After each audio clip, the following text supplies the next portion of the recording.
Hey, I'm just like really short on breath for some reason. I don't know why. I feel alright physically, but like I just can't take long deep breaths. I'm just almost like very uptight. I don't know what's going on. So hopefully this will pass because it's cracking me a little bit. Alright, welcome back to another video. It's taken me about 8 months to make this, and since then I've got a little puppy. This is Mac. Obviously Lucky's still alive, by the way. She is 12, she's kicking on, but thought I'd introduce you guys to Mac, a 9-week-old border collie. Yeah, we got him a week ago and he's the newest member of our family. All right, well, it's taken me about 8 months to come to terms with the just the serious devastation and upset of flying all the way over to America, training for Unbound, and then being able to, you know, putting out multiple videos saying I'm training for it. You know, having an audience watching you do something adds enough pressure. There's already enough pressure that you put on yourselves, plus the added pressure of, you know, like telling your audience that you're going to be there and, you know, meeting people and having, you know, fairly high expectations. You know, I've done Southland in 2023. I'm not the best athlete by any stretch of the imagination, but I can, you know, kind of get there or be thereabouts, and I can, you know, race at the lower end of that elite section. So people had fairly high hopes, and I had fairly high hopes for myself for Unbound. I thought for me to be able to move on, I'm gonna make this video explain, in my eyes, and what happened in the lead up and during the race that made me only get 240 kilometers into a 320 kilometer gravel race, the biggest gravel race in the world. So obviously I didn't make, other than my bike check video, I didn't make a video or a vlog leading up to the race. We just kind of did the bike check in Boulder where we stayed, and then the next video was me doing Unbound. It was literally the morning of Unbound. Got out of my camper van and then went off and did the race. So obviously in the past 2023, I'd already been to America, but last time I went there, all I did was 1 hour crit races, you know, 45 minute to 1 hour, fast road crit races. So doing a 320 kilometer gravel race on a gravel bike 2 years later is a completely different kettle of fish than the last time I was there.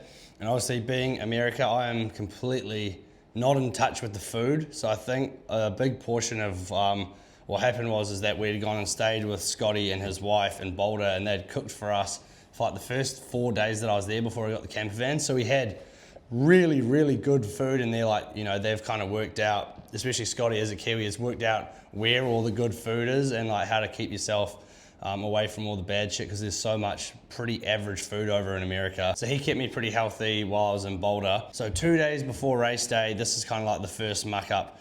We had to drive 40 minutes from Scott's house in Boulder to get my camper van.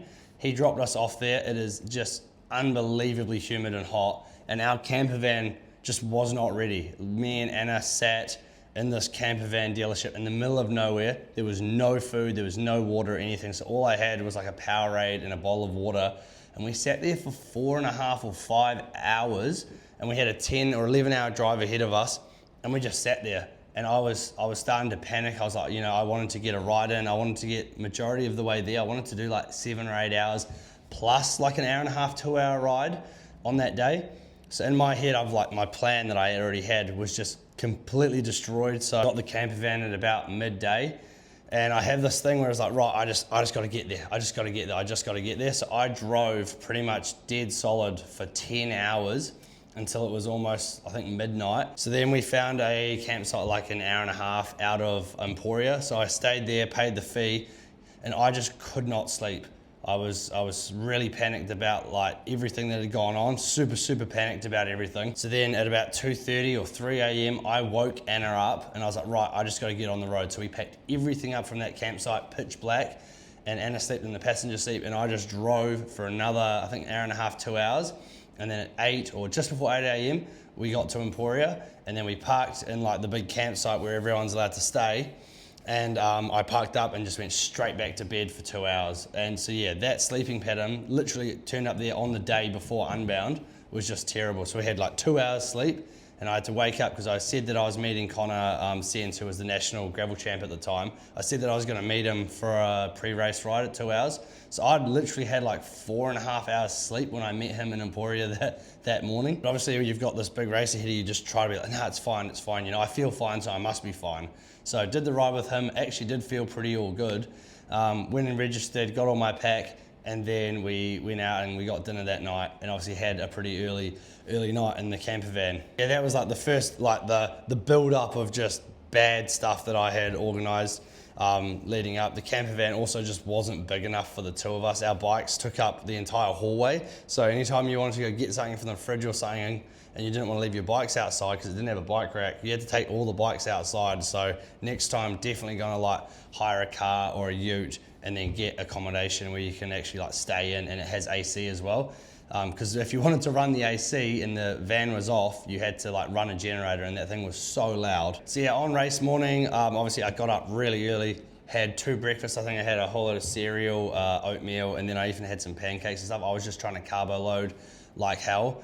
And then started my video, which seems all good, and then Connor comes and picks me up in the dark, so we'll go off and watch the pro start, film that, see him go off, and then I think I started like half an hour later. So for me, I've always struggled with eating big portions of food in the morning, but that morning I felt like I actually did pretty well. I had a decent breakfast. And then where I went wrong was, obviously you see in the video, I put down all the food and nutrition I had. 3 ketones, I got 2 Cliff Bars to start, 2 Rice Krispies, the Beta Fuel blocks. I quite like those to start rather than a gel. And then 4 Little Pures and 4 Beta Fuels to get me to the first feed stop, which is about 70 miles, so what's that, 110, 120 Ks? And I also had a stack in my hand of what you can see is what I thought was just normal Beta Fuel gels, the one with like lots of 90 grams of carbs in them. But it turns out I was quite wrong on that, and we'll touch on that later. I got to the start, like Unbound and American racing is just an unbelievable atmosphere. If you want to get G'd up, just go to an American race. So literally, like I told myself, and my game plan is that I wasn't going to go stupid for the first 2 hours, but it's one of those things you're like, oh, if I can stick with this group and I'm feeling okay, it's going to be less time in the hurt and I'm going to finish earlier, which is like this false economy that I got myself into for the first hour and a half when I was in the front group, and we were flying. I think we averaged 34, 35 Ks an hour for the first hour, which is way, way faster than I needed to. So already off the bat, I was riding over my limit for this proper 10, 15 hour endurance event. I really should have just ridden to my watts and to my pace, but you get caught up in the big crowds and the fast moving bunch, and it does feel really cool. And I felt my first 100 Ks, I felt really good. There was at the hour 40 mark, I really needed to take a piss, and I was in the front group, and I was like, right, this is a perfect time, pull over, have a pee, because you're not gonna stay here all day, you're not fit enough. Because with my foot injury and stuff, I hadn't had the best lead in. So I took that pee and I kind of dropped back about 2 or 3 groups, and I found a really good group to the first feed station. And then I come through the first feed station, and I've eaten most of the stuff in my pockets. I refilled my my bladder and my Camelback. I didn't race through that feed station. I stopped. I even put my bike on the ground. I was pretty chill, and I was in pretty good spirits at that stage. Obviously, we've been pretty fast up until then. I think I still averaged 32 Ks an hour to that first feed stop. And yeah, I stopped, and this is another problem. I had a Coke, and then this is where everything starts going wrong, is that I had way too much caffeine for an endurance event. I should have had 0 caffeine, maybe in the last hour.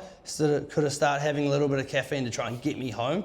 But what happened was, and then after I released the Unbound 200 video, the boys like Keegan and stuff were on a Cycling New Zealand development camp, and he Snapchatted me and he said, Tom, what were the SIS Beta Fuel gels that you had? And I thought I had the normal black ones, but this was the gel I had. It was the SIS Nootrotics Beta Fuel gel. And if you know anything about these gels, which I didn't realize, I just thought that these were a normal Beta Fuel gel with lots of carbs in it. And in my eyes, I'm like, I just need as many carbs to get me through this. I'm a bigger guy. I'm gonna go through a lot of carbs. It's a hot day.